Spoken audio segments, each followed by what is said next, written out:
Si yo les preguntara a ustedes a partir de tales, ¿cómo podemos explicarnos a nosotros mismos en última instancia? O sea, vamos a ver, ¿qué es lo que explica, por ejemplo, la silla en la que nos sentamos? ¿Qué es lo que en última instancia explica esa silla? ¿Cuál sería la respuesta?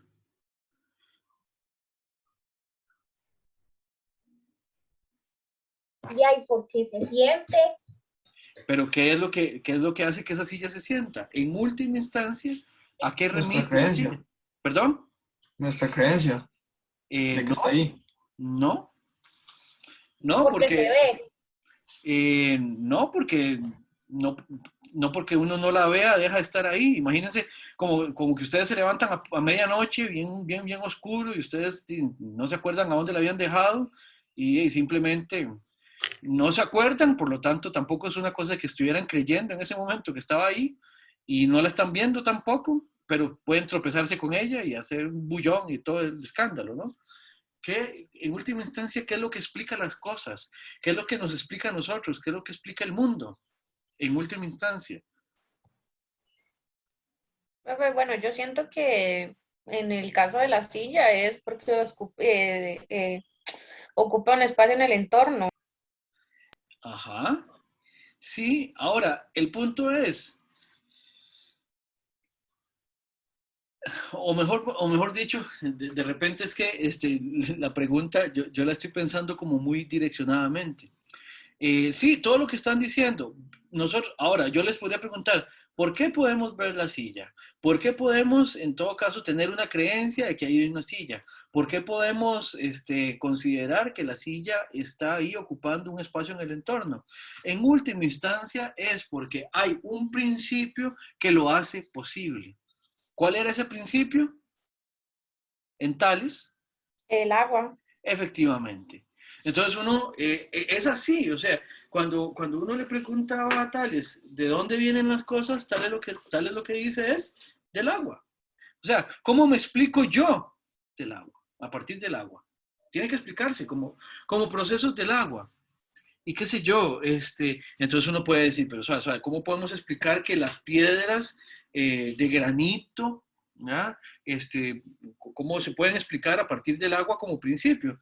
Bueno, en parte de la observación que uno puede decir que uno puede hacer del agua es que el agua cambia de estados, ¿verdad? Hoy nosotros sabemos que el vapor de agua, el hielo y el agua líquida son tres formas en que el agua se presenta. Ahora, la pregunta es que se hacían estos autores y a partir de y la explicación que nosotros podemos hacer a partir de principios es que estos principios que explican las cosas posibilitan el hecho de que por medio de sus transformaciones, por medio de sus procesos, las cosas puedan llegar a ser lo que son. O sea, hasta esa piedra durísima que uno puede encontrar en las columnas de los templos griegos, eso también remite al agua en última instancia. O, por ejemplo, el pelo de Sanchitos, en última instancia, remite también al agua. Y uno puede decir, bueno, ahorita yo estoy viendo por una ventana y estoy viendo moverse las ramas de los árboles y todo. ¿Y eso qué? Los árboles, ¿cómo los explico? En última instancia, para explicarlos tenemos que remitir al agua. ¿Ya? Los juguetes que tengo ahí atrás, agua. A eso es a lo que nos referimos con remitirnos a un principio explicativo. A la explicación por principios, eso es lo que hace. Remite, en este caso, a un elemento, todas las cosas cuando queremos explicarlas. Cuando queremos explicarlas.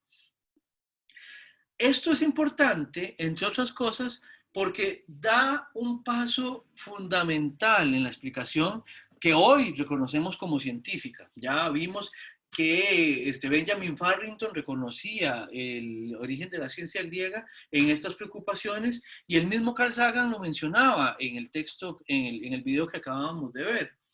Y ese el punto de que, primero que nada, hay que tener una gran capacidad de observación, ¿Por qué?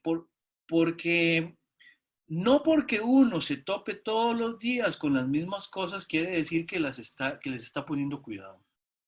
Me imagino que ustedes esto lo entenderán fácilmente, ¿no? O sea, hay cosas que nunca se da cuenta que están ahí hasta que pasa algo raro, ¿ya? O uno no sabía que ciertas cosas estaban presentes hasta que hay algo que las hace presente, ¿ya? De la misma manera pasa con la observación de las cosas. Uno las cosas que tiene a mano todos los días, las ve tanto que termina sin poder verlas en última instancia.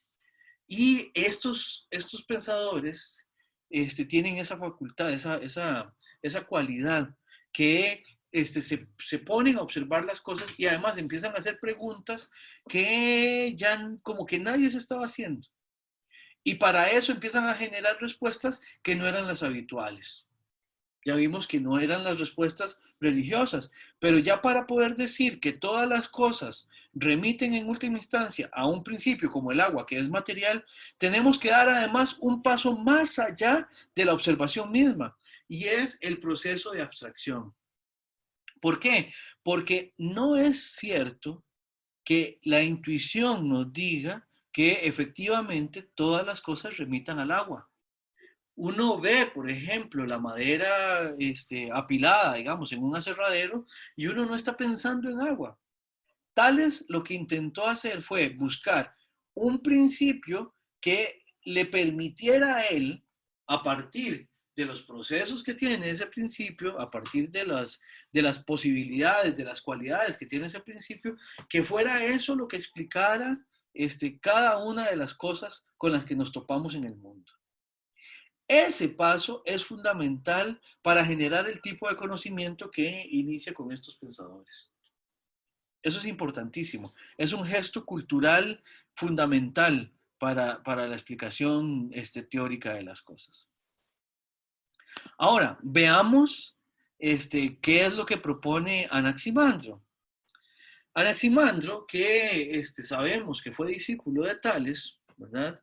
Que también supo de muchas cosas, fue también muy bueno en varias áreas de conocimiento. Anaximandro, al ser discípulo de Tales, muy probablemente haya tenido discusiones con su maestro a propósito de cómo es que se explican las cosas a partir de la observación. Tales está proponiendo que todo deriva del agua. Podríamos decir lo siguiente: parece ser que Anaximandro tal vez tuvo una aprehensión a propósito de explicar todas las cosas a partir del agua. Y es que en última instancia, el agua es una cosa más que uno también se puede topar en el mundo. ¿Me doy a entender? O sea, el agua también es una cosa. O sea, de hecho, yo también ahorita estoy con un poco de agua por aquí porque yo estoy bebiendo agua. O sea, el agua es también una de las cosas que me rodean. De repente, la explicación de Anaximandro la podríamos entender a partir de la necesidad de ir incluso más allá en el paso de abstracción que dio su maestro Tales, al proponer un principio explicativo que no es material como el de su maestro. En ese sentido, vean que Anaximandro lo que propone es más bien una cosa que la vamos a llamar como lo indefinido. El principio explicativo que propone Anaximandro es lo indefinido. Otra manera de traducirlo es lo ilimitado.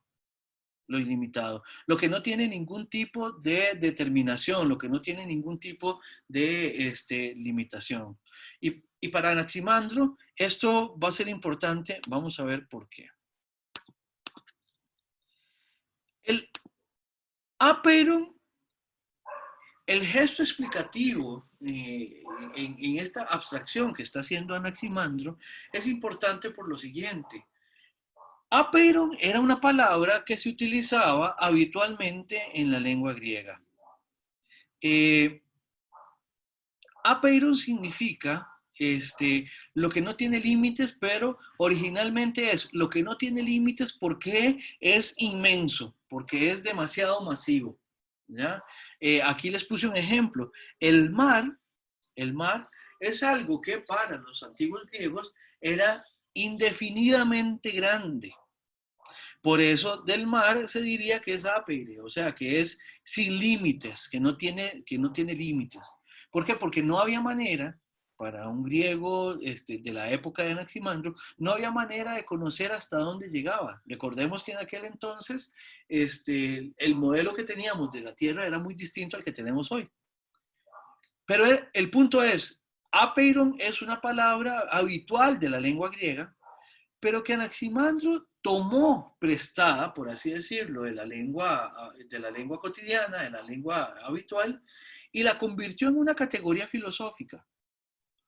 Al ir más allá de simplemente pensar que es una palabra que de alguna manera se refiere a cosas muy grandes, tan grandes que entonces no las puedo delimitar, al pensarlo de manera incluso más absoluta, como aquello que es absolutamente indefinido. Ahora, ¿qué quiere decir que sea indefinido? Quiere decir que no tiene ninguna de las determinaciones de las cosas que conocemos. O sea, piensen en cualquier cosa, cualquier cosa que ustedes tengan ahí alrededor, o ustedes mismos, o ustedes mismas. Todos tenemos estas determinaciones que nos da el hecho de ser seres finitos del tipo de seres que somos. Por ejemplo, si yo tomo un libro, cualquiera que sea, no sé, aquí tengo a mano el Tratado Teológico Político de Spinoza, ¿ya? Esto es un libro. Tiene ciertas cualidades, todas estas cualidades que yo puedo percibir por medio de mis sentidos y que puedo conocer de esa manera por medio de los sentidos, son determinaciones. O sea, el libro tiene una determinada dimensión, tiene un determinado grosor, tiene un determinado largo, tiene un determinado peso, su textura es particular, la textura del papel también es diferente a la textura que tiene la pasta, la parte externa de el papel que está en la parte interna, tiene un olor también. Todas estas son determinaciones. Bueno, el apeiron no tiene determinaciones.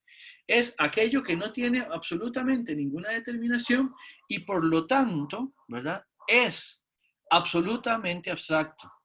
No podemos pensar el apeiron. Esa es una diferencia entre el agua como principio en Tales y el apeiron como principio en Anaximandro. ¿Por qué? Porque el agua sí la podemos pensar, la podemos referenciarla. Incluso, como les decía anteriormente, el agua misma es una cosa. El apeiron no. Siempre les digo lo siguiente. Si ustedes pueden, traten de pensar el apeiron. Bueno, esto es una trampa, no se puede pensar. O mejor dicho, nada más traten de entender que el apeiron sería algo que no tiene absolutamente ninguna determinación. O sea, es algo que no tiene ningún color, ninguna textura, ningún tamaño, ninguna figura, ninguna cualidad, ¿ya? Y como entenderán entonces, el apeiron no puede ser pensado. Solo puede ser pensado como un concepto explicativo, tal como lo está haciendo Anaximandro, que nos permite a partir de él entender que todas las cosas existen. ¿Se entiende? ¿Preguntas? ¿Quedó claro? Sí. Sí, quedó claro, profe. Ok. Vean que en este sentido, entonces, el apeiron no es un elemento, ¿verdad? Es completamente diferenciable de cualquier naturaleza de las cosas, por lo tanto, él mismo no es material y no es una cosa. No es una cosa. Es lo absolutamente carente de determinaciones. Se saben unas cuantas cosas del apeiron, que es inmortal, que es indestructible. Y claro, por supuesto, si no tiene limitaciones, si no tiene determinaciones, no podría ser mortal y no podría ser destructible, ¿ya? Por lo tanto, obviamente también es eterno, porque no podría haber tenido un inicio ¿verdad? Y no podría tener un final, porque tanto el inicio como el final marcan límites, y el Apeiron no tiene límites. El Apeiron en ese sentido también decimos que es eterno porque está por fuera del tiempo. Porque el tiempo es una determinación que opera solamente para las cosas que surgen a partir del Apeiron. Pero el Apeiron propiamente hablando no está determinado por tiempo ni por espacio. ¿Por qué? Porque es lo absolutamente indeterminado. Entonces, aquí el aporte de Anaximandro es que precisamente nos da una herramienta con un nivel de abstracción que es altísimo, y que permite de alguna manera remitir a las cosas a partir de un principio que él mismo no es una cosa más. Esto es interesante porque también de alguna manera lo diferencia de ciertas características que tienen las divinidades. Las divinidades, por muy poderosas que se consideren o por muy poderosas que se definan, siempre van a tener ciertas características, ciertas determinaciones. Por ejemplo, qué sé yo, en el politeísmo, el que es Dios del rayo no es Dios del mar, o si es Dios del mar y del rayo, no lo será de la tierra. Si hay politeísmo, no será el Dios de todos, sino de ciertas parcelas específicas. Ya esos son determinaciones. En las culturas monoteístas, que son las tres grandes religiones monoteístas, judaísmo, cristianismo e islam, el ser divino también va a tener, que es el principio en estas religiones, va a tener ciertas cualidades, ciertas determinaciones. Por ejemplo, que tiene una voluntad, que es a partir de esa voluntad que trae a la existencia todas las cosas por medio de creación y cosas por el estilo. En otros planteamientos, también los principios van a tener ciertas determinaciones. Pero Anaximandro trata de no caer, digamos, o de no proponer ningún tipo de determinación para el principio por medio del cual él está explicando las cosas. Ahora, en el fragmento 6, aquí quería decirles algo. Vean que en el fragmento 6, podemos verlo acá, dice que el Apeiron, está hablando del Apeiron, y dice que lo abarca todo y todo lo gobierna, perdón, es...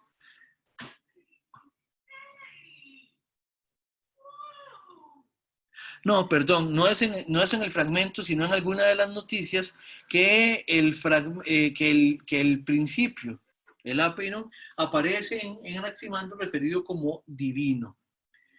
Cuando Anaximandro dice que el principio es divino, no está refiriéndose a él como una divinidad a la cual se le podría eventualmente rendir culto, como si lo son las deidades religiosas. Cuando estos autores hablan del principio como algo divino, lo que están haciendo es remarcando una gran importancia que tiene, en este caso, el elemento, para explicar lo que puede explicar. Eso es muy habitual en el mundo griego, hablar de que algo muy importante sea divino, lo que quiere decir es que lo resalta de alguna manera de otras cosas. Como por ejemplo en la Odisea, que se hablaba del divino Odiseo. Odiseo es divino no porque sea un dios, sino porque tiene una importancia muy grande. Bueno, de la misma manera, el Apeiron en este caso lo vamos a entender como divino, entendiendo que divino para este tipo de referencias significa de suma importancia. Otra cosa que es importante y que de alguna manera también lo vamos a ver en Heráclito, que es un autor que vamos a ver la próxima semana, opera por medio de contrarios, como lo pueden ver acá. Los contrarios para este mundo griego eran sumamente importantes porque son de alguna manera los que introducen balance en el mundo. Yo creo que era con ustedes que hacíamos, no sé si era con ustedes, que hacíamos la precisión, digamos, de que los contrarios, una de las características que tiene es que nos permiten pensar un balance entre las cosas. Por ejemplo, la contrariedad entre día y noche nos permite pensar esas dos oposiciones como dos cosas que además están balanceadas, porque hay uno que sucede al otro y después viene de nuevo el anterior y así sucesivamente. No podemos entender arriba si no hay abajo. No podemos entender seco si no hay húmedo. No podemos entender bueno si no hay malo. Para Anaximandro es importante entender que el Aperon trabaja precisamente a partir de esos contrarios, en los cuales se puede encontrar balance o desbalance, pero cuando hay desbalance siempre se tiende al equilibrio. Y eso es precisamente porque ya para los griegos es importante explicar el mundo como algo que opera regularmente, que regularmente tiende a ese balance. Otra cosa que es importante, bueno, ya habíamos visto con Farrington y con Mardones de alguna manera también, que la importancia de que estas explicaciones, tanto el agua en Tales como el Aperon en Anaximandro, son principios bastante laicos. Son principios explicativos que han sido laicizados, vaciados de cualquier contenido de índole religiosa, ¿ya? Porque apelan más bien a una explicación que se puede hacer a partir de lo que pensamos, a partir de la razón. Por eso es que es importante, digamos, ver en qué es en lo que consisten estas propuestas de explicar todo remitiendo a un principio que lo hiciera posible. Profe, una pregunta. Entonces, ¿lo religioso y lo literario no están explícitos o están explicados en ese principio o no están explicados? No, el punto es, si de verdad el principio explicativo me explica todo, entonces incluso los dioses, en este caso, porque Anaximandro es parte de una cultura politeísta, incluso los dioses deberían someterse a esa regularidad. Los dioses no pueden salirse de esa regularidad. Este principio, en ese sentido, por eso es que les decía que es un fundamento también. ¿Qué son los fundamentos? Piénsenlo como la metáfora de una casa. ¿Qué son los fundamentos? Es lo que está más a la base. Y después de los fundamentos viene todo lo demás. ¿Por qué? Porque esa base sirve para que todo lo demás se construya sobre ellos. De la misma manera, este principio es fundamental al punto que, en caso de haber divinidades, ellas también operan dentro de la regularidad y de la legalidad que otorga este principio explicativo. ¿Se entiende, Tania? Sí, profe. Perfecto.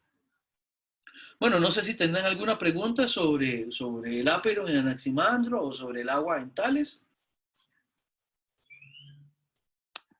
Voy a ir pausando ya la grabación.